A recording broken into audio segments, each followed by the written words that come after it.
नमस्कार साथियों, एक बार पुनः स्वागत है आप सभी का हमारे YouTube चैनल सार्थक ज्ञान पर। तो दोस्तों, यह वीडियो है आपका छात्रावास अधीक्षक परीक्षा 2024 से रिलेटेड और मैं लगातार आप लोग के लिए इस तरह का मॉडल पेपर ला रहा हूं। तो बड़े ध्यान से देखिएगा इस मॉडल पेपर के जो क्वेश्चन हैं उन सभी को। आज का जो मॉडल पेपर है उसमें मैंने कंप्यूटर के टोटल 30 ऑब्जेक्टिव क्वेश्चन का आपके लिए संग्रह लाया है। यह आपके छात्रावास अधीक्षक परीक्षा जो अभी हाल ही में होने वाला है उसके लिए बहुत ही उपयोगी है। तो चलिए बिना देरी शुरू करते हैं वीडियो को। चैनल पर नए होंगे चैनल सब्सक्राइब कर लीजिएगा, बेल आइकन प्रेस कर लीजिएगा, ऑल पर सेलेक्ट कर लीजिएगा ताकि आपको सबसे पहले नोटिफिकेशन मिलता रहे। देखिए फर्स्ट क्वेश्चन, CPU से तात्पर्य है। CPU ऑप्शन दिया गया है, देखिए control panel unit, central processing unit, central play unit, इनमें से कोई नहीं। इसका आपका करेक्ट आंसर आएगा B, central processing unit. Second question, निम्नलिखित में से कौन सा शब्द कंप्यूटर से संबंधित नहीं है? पेंटियम, बैटरी, एल्गोरिदम या माउस। करेक्ट आंसर आएगा आपका B, battery.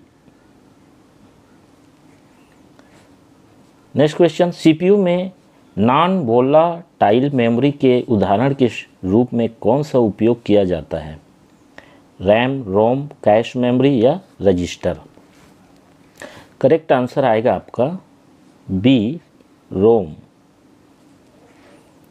Next question, Pgin किस प्रकार के सॉफ्टवेयर का उदाहरण है? Web browser, instant messaging client, database management system, operating system. Correct answer है B, instant messaging client. Next question देखिए, RISC प्रोसेसर की विशेषता क्या है? जटिल निर्देश सेट, कम निर्देश सेट और तेज निष्पादन, वर्चुअल मेमोरी का उपयोग या जटिल मैथमेटिकल ऑपरेशन। करेक्ट आंसर इसका आएगा आपका बी, कम निर्देश सेट और तेज निष्पादन। नेक्स्ट क्वेश्चन, डेटाबेस नॉर्मलाइजेशन का उद्देश्य क्या है? ऑप्शन है डेटा डुप्लीकेशन बढ़ाना, डेटा में अनुकूलन लाना, डेटा एनामोलीज को कम करना या जटिल क्वेरी निर्माण। डेटा नॉर्मलाइजेशन का उद्देश्य याद रखिएगा, इसका आपका करेक्ट आंसर आएगा सी, डेटा एनामोलीज को कम करना।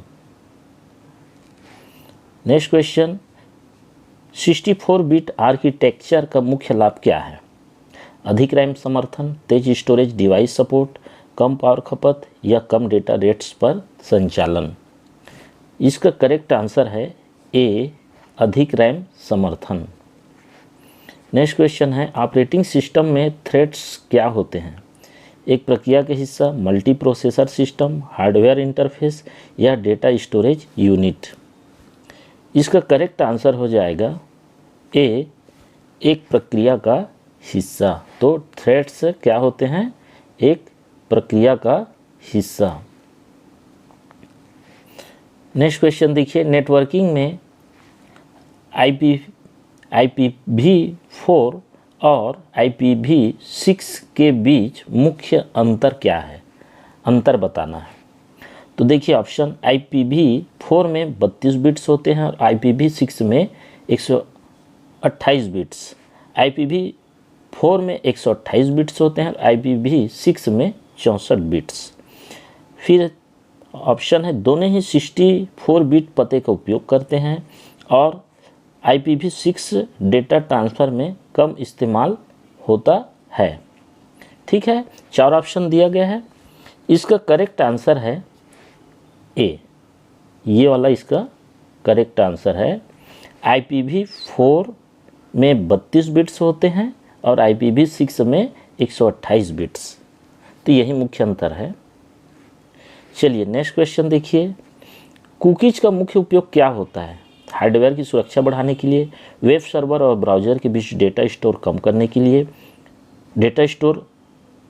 लिए, मल्टीमीडिया फाइल्स को प्ले करने के लिए और डेटा इंक्रिप्शन के लिए। तो कुकीज़ का उपयोग बताना है।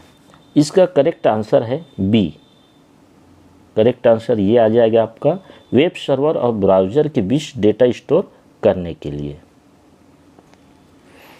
नेक्स्ट क्वेश्चन देखिए, डीएनएस किसके लिए उत्तरदायी है? डिवाइस ड्राइवर इंस्टॉलेशन, डोमेन नाम को आईपी एड्रेस में परिवर्तित करने के लिए, फायरवॉल मैनेजमेंट के लिए, या डेटा स्टोरेज को सुरक्षित रखने के लिए। इसका करेक्ट आंसर आएगा बी। ये करेक्ट आंसर आ जाएगा, डोमेन नाम को आईपीएस एड्रेस में परिवर्तित करने के लिए। नेक्स्ट क्वेश्चन देखिए, मॉडेम किसके लिए उपयोग होता है? मॉडेम किसके लिए उपयोग होता है? एनक्रिप्शन और डिक्रिप्शन, डिजिटल सिग्नल्स को एनालॉग में और एनालॉग को डिजिटल में बदलने के लिए, या डेटा को स्टोर करने के लिए, या वेबसाइट ब्राउजिंग के लिए मॉडेम का उपयोग। इसका करेक्ट आंसर हो जाएगा आपका बी, डिजिटल सिग्नल्स को एनालॉग में और एनालॉग को डिजिटल में बदलने के लिए।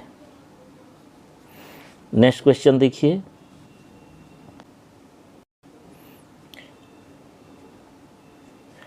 मल्टी कोर प्रोसेसर का मुख्य लाभ क्या है? अधिक तापमान नियंत्रण, मल्टी थ्रेडिंग कार्यों में वृद्धि, अधिक पावर खपत, या कम डेटा स्टोरेज क्षमता। इसका आंसर है बी, मल्टी थ्रेडिंग कार्यों में वृद्धि। करेक्ट आंसर आ जाएगा B. Next question, flash memory का क्या मुख्य लाभ होता है? इसकी कम स्पीड, डेटा को बिना पावर के बनाए रखना, या इसका केवल डेटा रीडिंग में उपयोग होना, या कम डेटा स्टोरेज क्षमता। तो इसका करेक्ट आंसर है बी, डेटा को बिना पावर के बनाए रखना। चलिए नेक्स्ट क्वेश्चन देखिए, BIOS का पूरा नाम क्या है? ठीक, 4 ऑप्शन है, binary input operating system, basic input output system, या बेसिक इंटरैक्टिव आउटपुट सिस्टम, या बाइनरी इंटरैक्टिव ऑपरेटिंग सिस्टम। तो इसका पूरा नाम हमको बताना है, BIOS। इसका करेक्ट आंसर आ जाएगा आपका बी, ये पूरा नाम है इसका, देख लीजिएगा, basic input output system.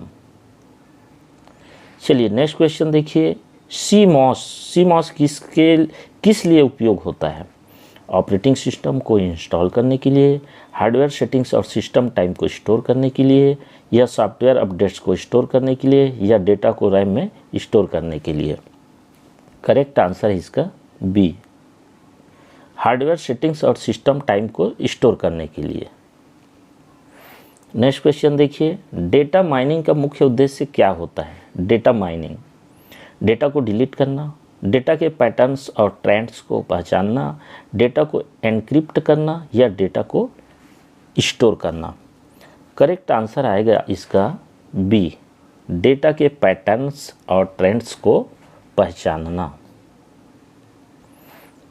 Next question, firewall का कार्य क्या है? वायरस स्कैनिंग, नेटवर्क ट्रैफिक को मॉनिटर और नियंत्रित करना, हार्डवेयर इंस्टॉलेशन, या डेटा बैकअप। फायरवॉल का कार्य, करेक्ट आंसर आएगा बी, नेटवर्क ट्रैफिक को मॉनिटर और नियंत्रित करना। चलिए नेक्स्ट क्वेश्चन, डेटा एनक्रिप्शन का उपयोग किसके लिए किया जाता है? डेटा की एक्सेसिबिलिटी बढ़ाने के लिए, डेटा को सुरक्षित रखने के लिए, डेटा को तेज़ी से स्थानांतरित करने के लिए, या डेटा को स्टोर करने के लिए।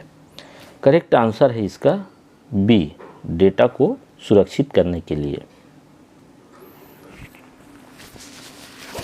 नेक्स्ट क्वेश्चन देखिए, वेब ब्राउज़र में क्लियर कैशे विकल्प का क्या अर्थ है? ब्राउज़र की सारी हिस्ट्री को डिलीट करना, ब्राउज़र में स्टोर डेटा को साफ करना जिससे नए डेटा लोड हो सके, या कंप्यूटर की मेमोरी को बढ़ाना, या ब्राउज़र की स्पीड बढ़ाना। तो इसका करेक्ट आंसर है बी, करेक्ट आंसर आ जाएगा आपका बी, ब्राउज़र में स्टोर डेटा को साफ करना जिससे नए डेटा लोड हो सके। नेक्स्ट क्वेश्चन देखिए, प्रिंटर के प्रकारों में कौन सा प्रिंटर मुख्य रूप से टेक्स्ट प्रिंट करने के लिए उपयोग होता है? Text print. तो ऑप्शन है dot matrix printer, laser printer, thermal printer, या 3D printer.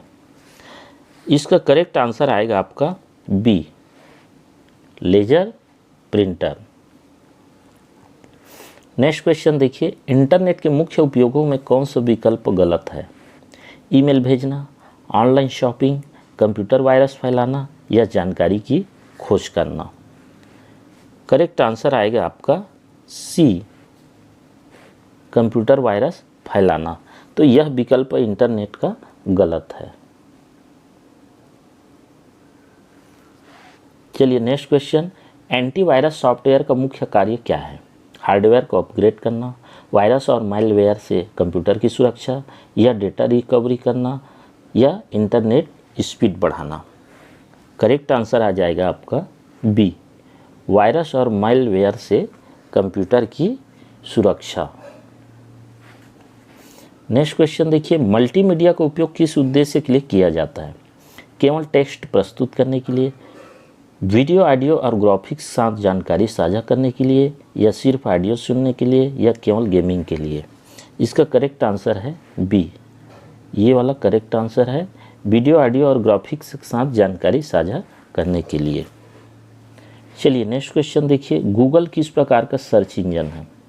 Meta search engine, indexing search engine, regular search engine, या email search engine? Correct answer है इसका C, regular search engine. Next question देखिए, AltaVista क्या था? एक search engine, एक social media platform, एक वेब ब्राउज़र, या एक एंटी वायरस सॉफ्टवेयर? तो अल्टाविस्टा को बताना है। इसका करेक्ट आंसर आ जाएगा आपका ए, एक सर्च इंजन। तो अल्टाविस्टा पहले क्या था? एक सर्च इंजन था। नेक्स्ट क्वेश्चन, यूट्यूब का मुख्य उद्देश्य क्या है? तो ऑप्शन है ब्लॉग लिखने के लिए, वीडियो शेयरिंग और देखने के लिए, डॉक्यूमेंट स्टोरेज के लिए, या इमेज एडिटिंग के लिए? करेक्ट आंसर है आपका बी, वीडियो शेयरिंग और देखने के लिए। Next question, dot matrix printer का उपयोग मुख्य रूप से किस प्रकार के प्रिंट आउट के लिए किया जाता है? डॉट मैट्रिक्स प्रिंटर, तो ऑप्शन है फोटो प्रिंटिंग, रसीद या बिल प्रिंटिंग, पोस्टर प्रिंटिंग, या लेजर प्रिंटिंग? करेक्ट आंसर है इसका बी, रसीद या बिल प्रिंटिंग। नेक्स्ट क्वेश्चन देखिए, इंटरनेट का उपयोग निम्न में से किस उद्देश्य के लिए नहीं किया जा सकता?